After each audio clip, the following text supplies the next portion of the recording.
मला आज एवढंच सांगायचं या निमित्तानं, गोपीचंद पडळकर हे एकटे नाही आहेत, आम्ही सगळीजण त्यांच्याबरोबर आहे. ते चुकले, दादानी मगाशी सांगितलं त्याचं त्यांनाही हे वाटतंय, मान्य आहे.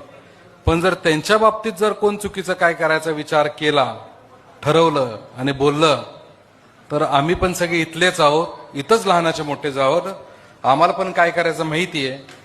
जरा मिरजेत कोण असेल तर त्यांच्याकडनं माहिती घ्या की समीत कदम काय आहे, मग कळेल. असली भाषा बोलायची नाही. आणि जे जे बोलले त्यांच्या बाबतीत मला बोलून फार उतरायचं नाही या खाली. मी एवढंच सांगतो, आज आम्हाला दादांचा आदेश आहे की तुम्ही सगळेजण आवरा.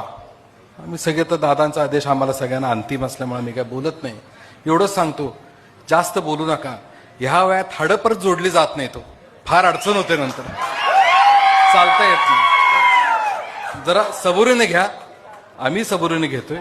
दादाने मगाशी सांगितलं की आम्ही इशारा दिला, आज आम्ही आमच्या पद्धतीनं हा विषय हे करतोय, तुम्ही तुमच्या पद्धतीनं करा, अन्यथा मग जे होईल ते होईल. मग त्याला दादांचंही आमचे हात पकडू शकणार नाहीत, असं आम्हाला त्यावेळेला बोलावं लागेल.